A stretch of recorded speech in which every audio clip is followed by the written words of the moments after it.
الحمد لله وكفى والصلاة والسلام على رسوله وحبيبه سيدنا محمد المصطفى وعلى آله وأصحابه مصابيح الصدق والصفاء. أما بعد فقال الله تعالى في الكتاب القديم والخطاب العظيم: أعوذ بالله من الشيطان الرجيم بسم الله الرحمن الرحيم. ليلة القدر خير من 1000 شهر. صدق الله مولانا العظيم وبلغنا رسوله النبي الكريم. وقال تبارك وتعالى في شان عظمة حبيبه ورسوله: إن الله وملائكته يصلون على النبي يا أيها الذين آمنوا صلوا عليه وسلموا تسليما. اللهم صل على سيدنا محمد وعلى آل سيدنا محمد صلاة دائمة مقبولة تؤدي بها عنا حقه العظيم. معزز سامعین کرام، قرآن مجید کی آفاقیت اور ہمگیریت کے زیر عنوان قرآنی مضامین پر مشتمل بیانات کی ایک سیریز کا سلسلہ جاری ہے. آج اسی سلسلے کی ایک کڑی، چونکہ آج شب میں شب قدر واقع ہو رہی ہے، اسی مناسبت سے قرآن پاک میں شب قدر کے بارے میں اللہ تبارک و تعالیٰ نے کیا ارشاد فرمایا ہے، اس کی تفصیل پر روشنی ڈالیں گے. ویسے تو یہ ماہ رمضان المبارک خود اتنا مبارک اور مقدس ہے کہ جس کی پہلی شب سے ہی اللہ تعالیٰ رحمتوں اور آسمانوں کے سارے دروازے کھول دیتا ہے، شیطانوں کو ہتھکڑیوں میں گرفتار کر دیتا ہے، اور اس کے ساتھ ساتھ رحمتوں کی اللہ تعالیٰ بارش فرماتا ہے. ماہ مقدس کی ان رحمتوں کے ساتھ ساتھ اس پہ نور علی نور یہ کہ جب اس کا آخری دہا آ جاتا ہے تو اللہ کی رحمت پورے شباب پر پہنچ جاتی ہے. رب العالمین نے اس آخری دہے میں ایک ایسی نعمت امت مصطفیٰ کو عطا فرمائی ہے جس کی فضیلت کا آپ اس سے اندازہ لگا سکتے ہیں کہ قرآن پاک میں جملہ 114 صورتیں ہیں، اور ان میں سے ایک مکمل صورت شب قدر کی فضیلت پر نازل ہوئی ہے. اس سے خود اس کی فضیلت، اس کی عظمت کا اندازہ کیا جا سکتا ہے. دراصل حضور سرور کائنات صلی اللہ علیہ وسلم صحابہ کرام کے سامنے بنی اسرائیل کے ایک عابد زاہد شخص کا ذکر فرما رہے تھے، تفاسیر میں جس کا نام یا تو شمسون یا شمعون بتایا جاتا ہے. اس کی عبادت کی یہ انتہا تھی کہ صائم النہار اور قائم اللیل رہتا، یعنی رات ہوتے ہی اللہ کی عبادت میں کھڑے ہوتا، نمازیں عطا کرتا، اور دن ہوتے ہی دن میں روزہ دار رہتا. اور یہ ایک دن یا ایک مہینہ یا ایک سال اس کا حال نہیں رہا، بلکہ مسلسل 1000 مہینوں تک اس کی عبادت دن اور رات میں اس کے اللہ تعالیٰ کے ساتھ اپنی وابستگی کا یہی حال تھا. جب آقا نامدار صلی اللہ علیہ وسلم نے اس کا ذکر فرمایا تو صحابہ کرام عرض کرنے لگے: یا رسول اللہ صلی اللہ علیہ وسلم، آپ کی امت خیر امت ہے، سب امتوں میں فضیلت اس کو دی گئی ہے، 1000 مہینے کا مطلب ہوتا ہے 83 سال 4 مہینے، یا 30,000 دن اور 30,000 رات۔ آپ کی امت کے جو مومن مسلمان ہیں ان کی عمروں کا اوسط مشکل سے 50 اور 60 کے درمیان ہوتا ہے، اور پھر ہماری عمروں میں کا 1/3 حصہ تو سونے میں چلے جاتا ہے، اور پھر عمر کا بہت بڑا حصہ تلاش معاش روزگار کے واسطے چلے جاتا ہے۔ پھر جو حصہ بچ گیا اس میں بیماری، حرج مرض، یہ تمام چیزیں بھی اس میں داخل ہوتی ہیں۔ تو اب اس کے بعد ہمارے لیے عبادت کا وقت ہی کتنا بچے گا،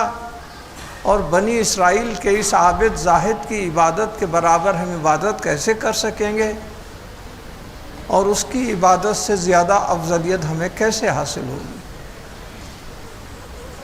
حضور علیہ الصلاۃ والسلام ابھی کچھ غور ہی فرما رہے تھے کہ اللہ تعالی حضرت جبریل علیہ الصلاۃ والسلام کے ذریعے وحی کی بھیجی، اور یہ پوری کی پوری صورت یعنی سورہ قدر کو نازل فرما دیا۔ رب تبارک تعالیٰ نے اس سورہ میں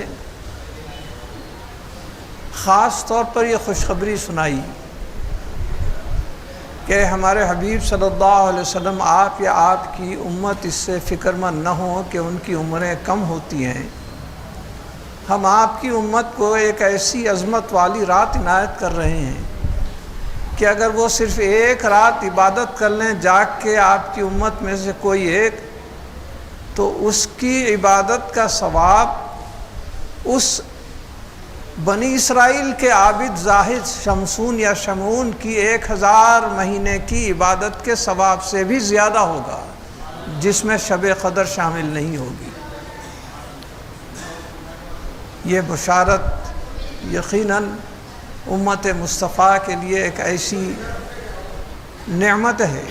نعمت غیر مترقبہ ہے۔ میں تو یہ کہوں گا کہ حضور آقا نامدار صلی اللہ علیہ وسلم سے پہلے کی انبیاء علیہ السلام کی جو امتیں تھیں وہ رحمت کی تلاش کرتی تھیں، لیکن رحمت امت مصطفیٰ کی تلاش کرتی ہے کہ کسی نہ کسی بہانے سے کہیں شب معراج آ گئی تو وہاں پر کوئی ایک رحمت کا بہانہ ہے، برات کی رات آئی تو اس میں رحمت کا ایک بہانہ ہے،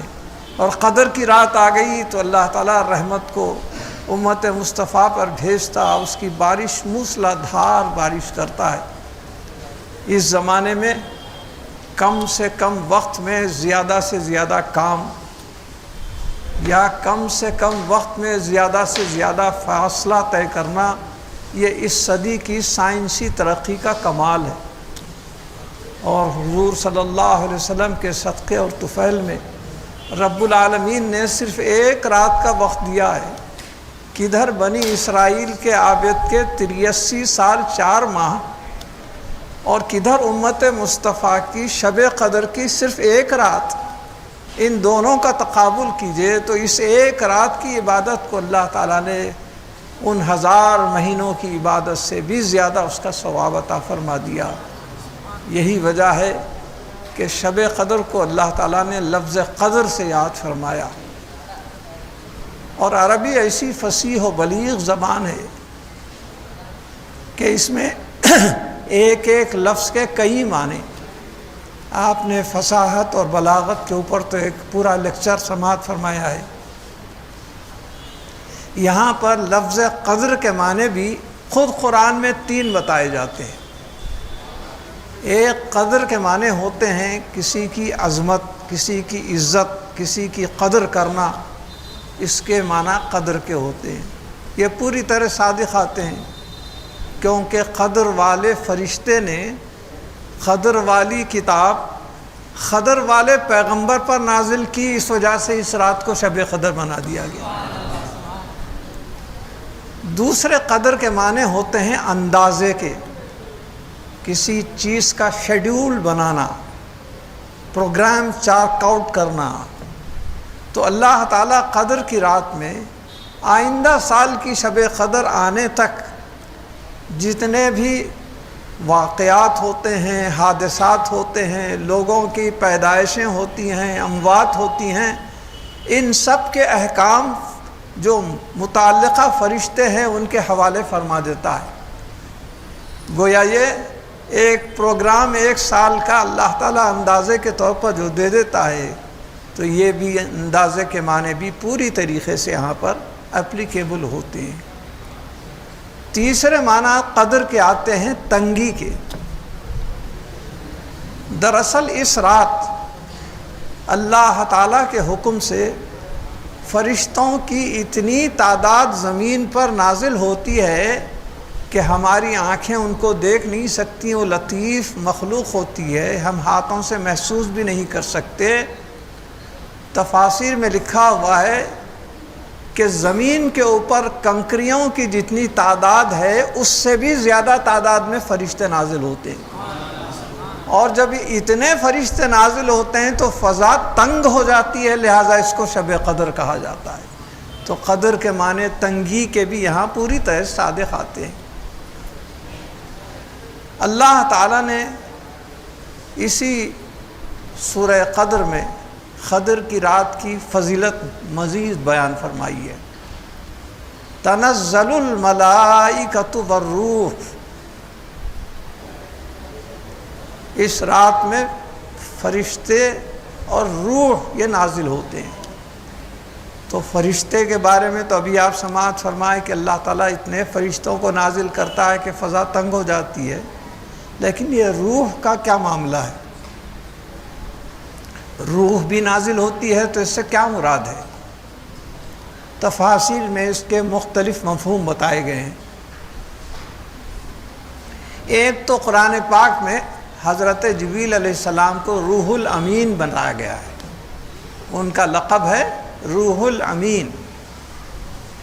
تو یہاں پر یہ مراد لیا جا سکتا ہے کہ اللہ تعالیٰ فرشتوں کا ایک بڑا لشکر ان کے سپہ سالار حضرت جبریل علیہ السلام کے ساتھ زمین پر اتارتا ہے، اور جبریل علیہ السلام دراصل جب تک روئے زمین پر پیغمبر موجود تھے تو وحی پہنچانے کے فریضے پر فائز تھے، اور سب سے آخری پیغمبر رسول اور نبی ہمارے آقا و سردار احمد مصطفیٰ محمد مصطفیٰ صلی اللہ علیہ وسلم جب پردہ فرما دیے تو اب کوئی کتاب آنے والی ہے نہ کوئی وحی آنے والی ہے۔ جب کوئی نبی ہی آنے والے نہیں ہیں، حضور خاتم النبیین ہیں، تو کوئی وحی بھی آنے والی نہیں،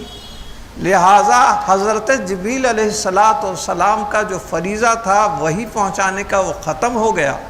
تو اب ان کا آنا جانا بھی زمین پر بند ہو گیا۔ لیکن ہم کتنے خوش قسمت ہیں کہ امت مصطفیٰ کے لیے اللہ تعالیٰ قدر کی رات میں جن کا آنا جانا بند ہو گیا تھا، جبریل علیہ السلام کو حکم دیتا ہے کہ جاؤ میرے محبوب کی امت جو عبادت کر رہی ہے اس کا معائنہ کرو۔ تو جبریل علیہ السلام فرشتوں کے ایک بڑے لشکر کے ساتھ چلے آتے ہیں۔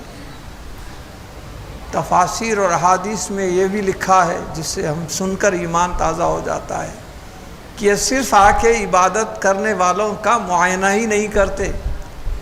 ایسے گھروں میں بھی جاتے ہیں جہاں پر لوگ عبادت میں مصروف ہیں، مثلا خواتین بھی ہیں، یا نہیں تو ایسے مساجد میں پہنچتے ہیں جہاں پر لوگ عبادت میں مصروف ہیں، تلاوت قرآن میں مصروف ہیں۔ یہ دیکھ کر نہ صرف خوش ہوتے ہیں بلکہ اس کے ساتھ ساتھ ان عبادت کرنے والوں کے نمازیوں کے ہاتھ میں ہاتھ ملا کر مصافحہ کرتے ہیں، اور حضرت جبریل علیہ السلام کے مصافحہ کرنے کے سائنس اور سمٹمز حدیث میں بتائے گئے ہیں۔ اس کی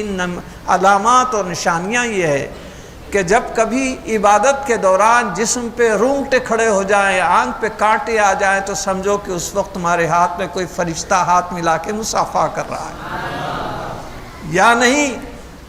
تو ایک رقت دل پہ طاری ہو گئی، آنکھوں سے آنسو ٹپکنا شروع ہو گئے، سمجھو کہ وہی وقت ہے جب کہ جبریل علیہ السلام تمہارے ہاتھ میں ہاتھ ملا کر مصافحہ کر رہے ہیں۔ لیکن اس میں یہ بھی لکھا ہے حدیث شریف میں کہ حضرت جبریل علیہ السلام اور آپ کے ساتھ کے فرشتے ایسے گھروں پر نہیں گزرتے جہاں پر دیواروں پر فوٹوز تصاویر آویزاں کیے جاتے ہیں، جس گھر میں شرابی لوگ رہتے ہیں، جہاں پر حالت جنابت میں بغیر غسل کیے کے ناپاک گھروں میں لوگ رہتے ہیں، جہاں پر ایسے لوگ جو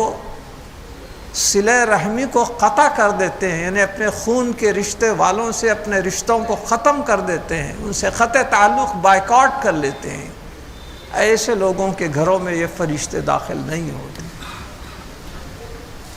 روح کے لفظ کو اللہ تعالیٰ نے قرآن میں حضرت عیسیٰ علیہ السلام کے لیے بھی استعمال فرمایا ہے، آپ کو روح اللہ فرمایا۔ مختلف پیغمبروں کے مختلف القاب قرآن میں بھی ہیں، حدیث میں بھی ہیں۔ حضرت آدم علیہ السلام صفی اللہ، حضرت نوح علیہ السلام نجی اللہ، حضرت خلیل ابراہیم علیہ السلام خلیل اللہ، اسماعیل علیہ السلام ذبیح اللہ، حضرت موسیٰ علیہ السلام کلیم اللہ، حضرت عیسیٰ علیہ السلام روح اللہ۔ تو یہ روح اللہ کا بھی یہاں پر گمان ہو سکتا ہے کہ تنزل الملائکۃ والروح کے ساتھ حضرت عیسیٰ علیہ السلام بھی اتر سکتے ہیں۔ اترنے کا لفظ میں اس لیے استعمال کر رہا ہوں، حضرت عیسیٰ علیہ السلام کے بارے میں ہمارا قرآن یہ کہتا ہے کہ ان کو عیسائی علیہ یہ کہتے ہیں کہ ان کو سولی پر چڑھا دیا گیا ہے، یہ بالکل غلط ہے۔ وما صلبوہ وما قتلوہ، قرآن کہتا ہے کہ ان کو نہ سولی پہ چڑھایا گیا نہ ان کو قتل کیا گیا۔ انشاءاللہ جب قرآن میں معجزات کے عنوان سے آپ کے سامنے ہم لیکچر دیں گے تو پوری تفصیل سنائیں گے کہ حضرت عیسیٰ علیہ السلام کو کن حالات میں دنیا سے اٹھا دیا گیا اور عیسائیوں کی جو غلط فہمی ہے وہ کہاں تک ہے، اس کی تفصیل ہم بیان کریں گے۔ اب اس وقت اتنا ہی کہہ دیتے ہیں کہ عیسیٰ علیہ السلام دوسرے چوتھے آسمان کے اوپر تشریف فرما ہے اللہ تعالیٰ کے حکم سے، اور وہ قیامت کے قریب جب کہ دجال موجود ہوگا، اس دجال کے قتل کرنے کے لیے اللہ تعالیٰ ان کو بھیجے گا۔ حضرت امام مہدی بھی ظاہر ہو جائیں گے، اور جس وقت وہ دمشق کی جامع مسجد ملک شام میں حضرت امام مہدی جماعت کی امامت کرنے کے لیے کھڑے ہوں گے تو اسی وقت فرشتوں کے کاندھوں پر ہاتھ رکھ کے عیسیٰ علیہ السلام اوپر سے اتریں گے، حضرت امام مہدی سے تعارف ہوگا، بعد سلام علیک حضرت امام مہدی عرض کریں گے کہ آئیے آپ امامت فرمائیے، ہم اقتداء کرتے ہیں۔ تو عیسیٰ علیہ السلام عرض کریں گے دراصل میں تو امت مصطفیٰ میں ہونے کی آرزو میں تھا، اس لیے اللہ تعالیٰ آج تک زندہ رکھا ہے، لہٰذا آپ امامت کیجئے اور میں آپ کی اقتداء کرتا ہوں۔ بہرحال اس کے بعد آپ نہ صرف زندہ رہیں گے بلکہ بغیر سنت رسول پر عمل کیے کہ بغیر شادی کیے کہ آپ تشریف لے گئے تھے، نکاح بھی فرمائیں گے، اور آپ کی جب وفات ہوگی تو اس وقت اللہ تعالیٰ آپ کی تدفین کے لیے جگہ مقرر فرمایا ہے، گنبد خضرا، جس میں اس وقت 3 ذات والے صفات آرام فرما رہے ہیں۔ ایک تو ہمارے آقا حضور علیہ الصلاۃ ہیں، ان کے پہلو میں حضرت سیدنا ابو بکر صدیق رضی اللہ تعالیٰ عنہ ہیں، ان کے پہلو میں حضرت عمر فاروق رضی اللہ تعالیٰ عنہ ہیں۔ ایک مزار کی جگہ خالی ہے اور اس میں حضرت عیسیٰ علیہ السلام دفن ہوں گے، اور حشر کے دن جو اٹھیں گے تو حضور نے فرمایا جس وقت حشر میں سب سے پہلے میں اٹھوں گا تو میرے ساتھ ایک صدیق، ایک فاروق اور ایک نبی پیغمبر عیسیٰ علیہ السلام بھی ہوں گے۔ تو یہاں پر تنزل الملائکۃ والروح میں روح سے ایک تو مراد روح الامین جبرائیل علیہ السلام ہے، دوسرے روح سے مراد حضرت عیسیٰ علیہ السلام بھی ہو سکتے ہیں کہ وہ اس رات میں نازل ہوتے ہیں۔ اصل میں تو وہ باضابطہ مستقل طور پر قیامت کے قریب تشریف لائیں گے، لیکن ہر شب قدر میں امت مصطفیٰ کی عبادات کا معائنہ کرنے کے لیے، ملاحظہ کرنے کے لیے حضرت عیسیٰ علیہ السلام بھی نیچے اترتے ہیں۔ حدیث شریف میں روح کی ایک اور ایک تعریف کی گئی ہے کہ روح سے مراد فرشتوں کا ایک دستہ ہے، خصوصی دستہ ہے، جیسے دنیا میں ہوتا ہے پولیس کے محکمے میں ایک پولیس کا دستہ لا اینڈ آرڈر کرتا ہے، جس کے اوپر ہیلمٹ پہنا ہوا رہتا ہے، ہاتھ میں کچھ ڈنڈے، کچھ آنسو گیس وغیرہ، یہ الگ ہوتا ہے، کچھ ٹریفک کے لیے ہوتا ہے، کچھ لا اینڈ آرڈر کے لیے ہوتا ہے، کوئی وی آئی پی آ رہے ہیں ان کے استقبال کے لیے، بہرحال ایسے مختلف دستے جیسے ہوتے ہیں، اللہ کے پاس فرشتوں کے بھی دستے مختلف موقعوں کے لیے مختلف ہیں۔ تو شب قدر کے لیے ایک ایسا فرشتوں کا دستہ ہے کہ وہ صرف شب قدر میں اترتا ہے، ان کی خصوصیت ہے، اس کا نام بھی روح ہے۔ اس کے بعد دوسری روایت میں بیان فرمایا کہ روح سے مراد ایک فرشتے کا نام ہے، وہ اتنا جسیم ہے، اتنا لہیم اور شہیم ہے، اس کی حیت قضائی ایسی عجیب و غریب ہے کہ اس کی ہائٹ عرش سے لے کر زمین تک، سر اس کا عرش کو لگا ہوا ہے، پاؤں اس کے اسفل السافلین زمین کے نیچے کی تہہ کو لگے ہوئے ہیں، اور اس کی صورت شکل یہ ہے کہ دنیا کے تمام مخلوقات میں اللہ تعالیٰ جسم کے اوپر ایک منڈا یا ایک سر پیدا فرماتا ہے، لیکن یہ عجیب و غریب جسامت کا یہ فرشتہ ہے کہ اس کے جسم پر، جسم تو ایک ہی ہے مگر جسم پر 1000 منڈے لگے ہوئے، 1000 سر لگے ہوئے، اور وہ سر ایسے ہیں کہ اس میں سے ہر سر میں 1000 چہرے لگے ہوئے ہیں، پھر ہر چہرہ ایسا کہ ہر چہرے میں 1000 منہ لگے ہوئے ہیں، منہ سے مراد ماؤتھ، اور ہر منہ ایسا کہ اس سے 1000 قسم کی تسبیح کرتا ہے۔ اب کوئی میتھمیٹکس کا اسٹوڈنٹس ہے، کمبینیشن پرمیوٹیشن کے تحت پورے اس کے فارمولیز ختم ہو جائیں گے مگر آنسر نہیں آئے گا، انفینٹ، اتنے تعداد اس کے منڈیوں کی، اس کی زبانوں کی، اس کی تسبیحوں کی کہ ہم گن نہیں سکتے۔ تو اس روایت میں لکھا ہوا ہے کہ شب قدر میں یہ فرشتہ خاص طور پر اپنی زبان سے جو بھی تسبیح کر کے وہ درود شریف پڑھتا ہے، اس کا ثواب صرف انہی کو پہنچاتا ہے، اور شب قدر میں جاگ کر اللہ کی عبادت میں مصروف رہتے ہیں۔ تو اندازہ لگائیے امت مصطفیٰ کتنی خوش قسمت ہے کہ جو شب قدر کی قدر کرنے والے ہیں، تو ان کے استقبال کے حضرت جبرائیل امی کو بھیجا جا رہا ہے، مصافحہ کرنے کا اعزاز حاصل ہو رہا ہے۔ پھر اس کے ساتھ ساتھ ایسا فرشتہ جو ہمیشہ اللہ کی تسبیح بیان کرتا ہے، لیکن آج کی رات اس کی عجیب و غریب تسبیح ہے، اور سب تسبیح کا جو ثواب ملتا ہے تو آج کی رات جاگنے والوں